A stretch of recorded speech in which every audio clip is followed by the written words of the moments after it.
नमस्कार, स्वागत है आपका दैनिक राजस्थान में। चलिए देखते हैं राजस्थान की 15 फटाफट बड़ी खबरों को। 140 करोड़ की लागत से बदलेगी जैसलमेर स्टेशन की तस्वीर, मिलेंगी हाईटेक सुविधाएं। जैसलमेर राजस्थान का प्रमुख पर्यटन स्थल होने के साथ साथ सामरिक दृष्टिकोण से भी बहुत महत्वपूर्ण है। भारतीय रेलवे के जरिए जैसलमेर स्टेशन का 140 करोड़ रुपए की लागत से अमृत भारत स्टेशन योजना के तहत विश्व स्तरीय पुनर्विकास किया जा रहा है। देश भर से जैसलमेर आने वाले पर्यटकों को स्टेशन के पुनर्विकास होने से अनेक यात्री सुविधाओं के साथ अलग अनुभूति मिलेगी। इसके साथ साथ सेना के जवानों को अपने कार्यस्थल पर आवागमन के लिए विश्व स्तरीय स्टेशन की सुविधा भी उपलब्ध होगी। सिटी सेंटर के रूप में विकसित किया जाएगा। राजस्थान की सियासत में सवालों की बौछार, एक दूसरे से जवाब मांग रहे कांग्रेस भाजपा के नेता। राजस्थान में विधानसभा चुनाव 2023 के अंत में है, लेकिन इससे पहले बीजेपी ने गहलोत सरकार को घेरना शुरू कर दिया है। बीजेपी प्रदेश अध्यक्ष सतीश पूनिया ने वादा पूरा नहीं करने का आरोप लगाया है, जबकि सीएम गहलोत का कहना है कि उनकी सरकार ने सरकारी दस्तावेज बने जन घोषणा पत्र के सभी वादों को पूरा कर दिया है, चाहे किसानों की कर्ज माफी हो या फिर संविदा कर्मियों को नियमित करने का वादा हो। कुछ दिनों पहले भाजपा के प्रदेश अध्यक्ष डॉक्टर सतीश पूनिया मुख्यमंत्री अशोक गहलोत को एक पत्र लिखकर मांग की है कि वे राज्य में कार्यरत सभी संविदा कर्मियों को सरकारी सेवाओं में नियमित करें। ओवैसी बिगाड़ेंगे गहलोत का खेल, 40 सीटों पर लड़ेंगे चुनाव। ऑल इंडिया मजलिसे इत्तेहादुल मुस्लिमीन के प्रमुख और सांसद असदुद्दीन ओवैसी ने विधानसभा चुनाव में उतरने का ऐलान कर दिया है।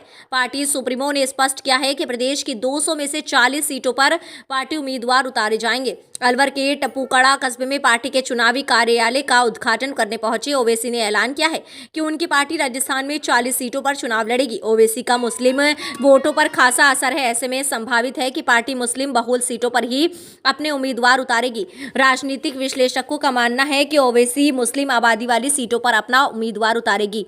ऐसे में कांग्रेस के वोट बैंक में सेंध लग सकती है। पूर्वी राजस्थान के अलवर, सवाई माधोपुर और टोंक के कई विधानसभा क्षेत्रों में हार जीत का फैसला मुस्लिम वोटर्स करते रहे हैं।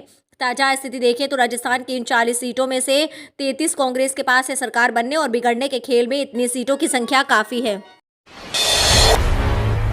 गहलोत और वसुंधरा राजे पहला चुनाव हारे। राजस्थान की राजनीति में अशोक गहलोत और वसुंधरा राजे सिंधिया कदावर नेता माने जाते हैं। दोनों एक दूसरे पर भले ही सियासी हमला करते हो, लेकिन दोनों के बीच एक बात मिलती जुलती है कि इन्होंने अपना पहला चुनाव हारा था। उसके बाद राजनीति के आकाश में बहुत ऊंची उड़ान भरी। सीएम अशोक गहलोत आपातकाल के बाद पहला चुनाव लड़े थे और हार का सामना उनको करना पड़ा था। सीएम गहलोत 1977 में जोधपुर की सरदापुरा विधानसभा सीट से पहला चुनाव हार गए थे। इमरजेंसी के खिलाफ देश में जनता पार्टी की लहर थी। इस चुनाव में गहलोत जनता पार्टी के माधो सिंह से 4000 वोट से हारे थे। सीएम गहलोत इस वक्त तीसरी बार मुख्यमंत्री हैं। इस बार सांसद रहे, 3 बार केंद्र में मंत्री बने, 2 बार राजस्थान कांग्रेस के अध्यक्ष रहे, कांग्रेस के राष्ट्रीय महासचिव भी रहे। न सिर्फ राजस्थान बल्कि वे कांग्रेस के राष्ट्रीय स्तर के नेता है। अमेरिका में बीकानेर के करणी माता मंदिर का हवाला देकर निक्की हेली पर नस्लभेदी टिप्पणी। अमेरिका में 2024 को होने वाले राष्ट्रपति पद के लिए चुनाव से पहले राजस्थान के बीकानेर की देशनोक स्थित करणी माता मंदिर को लेकर सियासी महाभारत शुरू हो गई है। भारतीय मूल की निक्की हेली ने रिपब्लिक पार्टी की ओर से राष्ट्रपति पद का उम्मीदवार बनाए जाने का दावा पेश किया है। इसके बाद अमेरिका की लेखिका और वकील एन कोल्टर ने निक्की पर नस्लभेदी टिप्पणी की है। कोल्टर ने नेस्ली से कहा, तुम वापस अपने देश भारत क्यों नहीं चली जाती हो। कल कोल्टर ने भारतीय परंपराओं पर भी आपत्तिजनक बयान दिए हैं। उन्होंने कहा है कि गायों की पूजा कौन करता है, भारत में सब भूखे मर रहे हैं, वहां चूहों की मंदिर है। बता दें कि राजस्थान के बीकानेर जिले में स्थित करणी माता का मंदिर चूहों के लिए प्रसिद्ध है। मंदिर में हजारों चूहा रहते हैं जिन्हें काबा कहा जाता है। मंदिर में रोज हजारों लोग मनौती मांगने के लिए पहुंचते हैं। रंधावा के खुलासे से गहलोत पायलट में फिर कलेश, बढ़ी सियासी खींचतान। राजस्थान में फिर सियासी पारा बढ़ गया है। गहलोत समर्थक माने जाने वाले मंत्री महेश जोशी ने कहा है कि सरकार को कमजोर करने वालों के खिलाफ कार्यवाही होनी चाहिए। जोशी का बयान प्रदेश प्रभारी सुखजिंदर सिंह रंधावा के बयान के बाद आया है। रंधावा ने कहा था कि महेश जोशी का इस्तीफा कार्यवाही का हिस्सा है। इसके जवाब में महेश जोशी ने कहा है कि पार्टी आलाकमान का निर्णय शिरोधार्य है। मैंने एक व्यक्ति एक सिद्धांत के तहत मुख्य सचेतक के पद से इस्तीफा देने की पेशकश की थी, जिसे सीएम गहलोत ने स्वीकार कर लिया है। अगर इसे कार्यवाही का हिस्सा माना जाए तो भी मैं इसका सम्मान करता हूं। जिन लोगों ने पार्टी और सरकार को कमजोर करने का काम किया है, उन पर भी कार्यवाही हो तो बराबरी का संदेश जाएगा। राजस्थान में इस साल गर्मी तोड़ेगी रिकॉर्ड। राजस्थान में गर्मी मार्च से ही नए रिकॉर्ड बना सकती है। इस बार फरवरी में दिन का अधिकतम तापमान सामान्य से 3 डिग्री सेल्सियस ज्यादा चल रहा है। कई शहरों में 12 साल का रिकॉर्ड टूट गया है। मौसम विशेषज्ञों के मुताबिक इस साल जून तक भीषण गर्मी रहेगी। चिंता की बात यह है कि गर्मी के मौसम में तापमान कंट्रोल करने वाली छिटपुट बारिश भी इस साल ना के बराबर होने की आशंका है। मौसम विशेषज्ञ ऐसा इसलिए कह रहे हैं कि पश्चिमी प्रशांत महासागर में इस साल ला नीनो से अल नीनो की कंडीशन बन रही है। इसके अलावा आईओडी यानी इंडियन ओशन डाइपोल में वर्तमान कंडीशन न्यूट्रल है। एक्सपर्ट्स की माने तो जब प्रशांत महासागर में अल नीनो की कंडीशन बनती है और आईओडी न्यूट्रल कंडीशन में रहता है तो भारत में न केवल गर्मी तेज होती है बल्कि मानसून भी कमजोर रहता है। 10 विभागों में 22,000 पदों पर वैकेंसी। 8वीं पास से लेकर ग्रेजुएट कर सकेंगे अप्लाई। अगर आप बेरोजगार हैं और जॉब की तलाश कर रहे हैं तो अगले 45 दिन में आपके पास 22,000 से ज्यादा पदों पर जॉब के लिए ऑप्शन है। इसके लिए 8वीं पास से लेकर ग्रेजुएट तक अप्लाई कर सकते हैं। सबसे खास बात यह है कि इन जॉब में आप 10,000 से लेकर 1 लाख रुपए तक की सैलरी हासिल कर सकते हैं। ये जॉब भी CISF, बैंक और पुलिस जैसे 10 बड़े विभागों में निकली है। इसके लिए उम्मीदवारों को अलग अलग सिलेक्शन प्रोसेस से गुजरना होगा, जिसमें रिटर्न टेस्ट, फिजिकल टेस्ट और डॉक्यूमेंट्स वेरिफिकेशन के आधार पर फाइनल पोस्टिंग दी जाएगी। अब होंगे 6 सर्किल। जयपुर डिस्कॉम में बेहतर होगी मॉनिटरिंग। जयपुर डिस्कॉम में जयपुर सिटी सर्किल और जयपुर जिला सर्किल के साथ ही अलवर सर्किल का भी बंटवारा होगा। बेहतर मॉनिटरिंग व उपभोक्ता सेवाओं के लिए अब 3 के बजाय 6 सर्किल हो गए हैं। अब अधीक्षण अभियंता अपने डिवीजन व सब डिवीजनों में बिजली सप्लाई, मेंटेनेंस, बिलिंग सिस्टम इंजीनियरों की कार्यप्रणाली की गहनता से निगरानी कर सकेंगे। अब तक इन तीनों सर्किलों में 8 लाख से ज्यादा उपभोक्ता हैं। ऐसे में VCR, मॉनिटरिंग कमेटी व सेटलमेंट सहित अन्य मामलों में उपभोक्ताओं के मामलों का महीनों तक निपटारा नहीं हो पाता है। अब 5 लाख से कम उपभोक्ता होने पर विवादों व सेटलमेंट की सुनवाई जल्द होगी।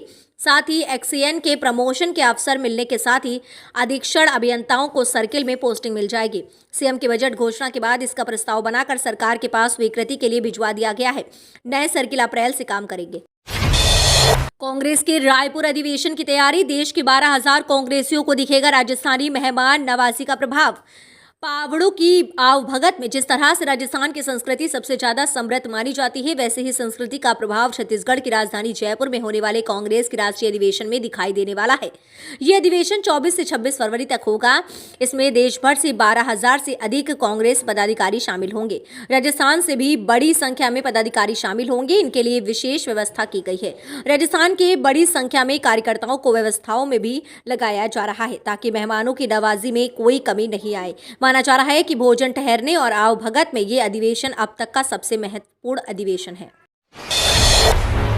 शाह का भरतपुर संभाग बुद्ध सम्मेलन टलने के आसार। केंद्रीय महामंत्री अमित शाह का 25-26 फरवरी को प्रस्तावित भरतपुर का दौरा टलने जा रहा है। भरतपुर संभाग में बुद्ध सम्मेलन अब मार्च के महीने में संभव है। प्रदेश में अब तक बीजेपी ने 3 संभागों में बुद्ध सम्मेलन किए हैं। इनमें जयपुर और जोधपुर में अमित शाह ने भाग लिया है, जबकि बीकानेर संभाग के सम्मेलन में पार्टी अध्यक्ष JP नड्डा मौजूद रहे हैं। पार्टी के हिसाब से भरतपुर का कार्यक्रम पूरा होने के बाद अजमेर, कोटा और उदयपुर संभाग में बुद्ध सम्मेलन होने शेष रहेंगे। गौरतलब है कि हाल ही में 12 फरवरी को PM नरेंद्र मोदी की सभा हुई थी। ऐसे में पार्टी एक गैप रखकर कार्यक्रम कराना चाहती है। यही वजह है कि पार्टी इस कार्यक्रम की तिथि अगले महीने पर टालने जा रही है। माना जा रहा है कि मार्च में ही शाह के दौरे की औपचारिक पुष्टि करेगी। होली में आटा मैदा ही नहीं, सरसों तेल भी मिलेगा आपको सस्ता। इस बार होली में शक्कर, पुआ, पूड़ी, गुजिया और आदि खा सकेंगे। ये पकवान जिनसे बनते हैं वे सभी सामान आपको सस्ते में मिलेंगे। होली में आपको गेहूं का आटा और मैदा तो सस्ता मिलेगा ही, साथ ही सरसों तेल भी सस्ता मिलेगा। पिछले दिनों आटा मैदा की कीमतों में आई तेजी को देखते हुए सरकार ने FCI को खुले बाजार में गेहूं ज्यादा बेचने का निर्देश दिया है। FCI ने ऐसा करना शुरू भी कर दिया है। सरकार का कहना है कि होली तक आटे की कीमत में उल्लेखनीय गिरावट आएगी। अब सरसों का तेल भी सस्ता होना शुरू हो गया है। करोड़ों PF खाता धारकों के लिए जरूरी खबर। EPFO का अलर्ट, नहीं जाना तो होगा बड़ा नुकसान। अगर आप नौकरी पेशा हैं और आपका PF अकाउंट है तो ये खबर आपके लिए है। कर्मचारी भविष्य निधि संगठन की तरफ से सभी करोड़ों यूजर्स के लिए अलर्ट जारी किया गया है। EPFO की तरफ से सभी मेंबर्स से कहा गया है कि कोई भी खाताधारक सोशल मीडिया पर अपने अकाउंट से जुड़ी जानकारी भूलकर भी शेयर ना करे। इससे अकाउंट होल्डर्स बड़ी धोखाधड़ी के शिकार हो सकते हैं। EPF खाते से जुड़ी जानकारी साइबर फ्रॉड करने वालों के हाथ लग गई तो वे आपके खाते से ही पैसे गायब कर सकते हैं।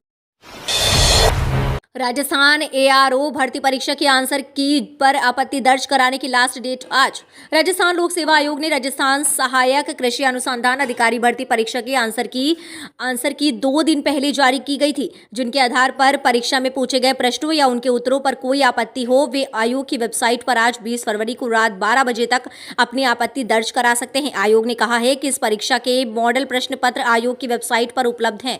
अभ्यर्थी अपनी आपत्तियां प्रामाणिक पुस्तकों के प्रमाण के साथ ऑनलाइन ही दर्ज कराएं। आपत्ति आयोग के पोर्टल rpsc.rajasthan.government.in पर जाकर दर्ज कराई जा सकती है। वित्त मंत्री आज राजस्थान में बजट के बाद चर्चा कार्यक्रम में करेंगे शिरकत। राजस्थान में केंद्रीय वित्त मंत्री निर्मला सीतारमण का आज जयपुर में बजट के बाद चर्चा में शामिल होने का कार्यक्रम है। ये कार्यक्रम बजट के बाद की बैठक श्रृंखला के हिस्से के रूप में आयोजित किया जा रहा है। बैठक के दौरान श्रीमती निर्मला सीतारमण विभिन्न हितधारकों के साथ संवाद करेंगी तथा बाद में संवाददाता सम्मेलन को भी संबोधित करेंगी।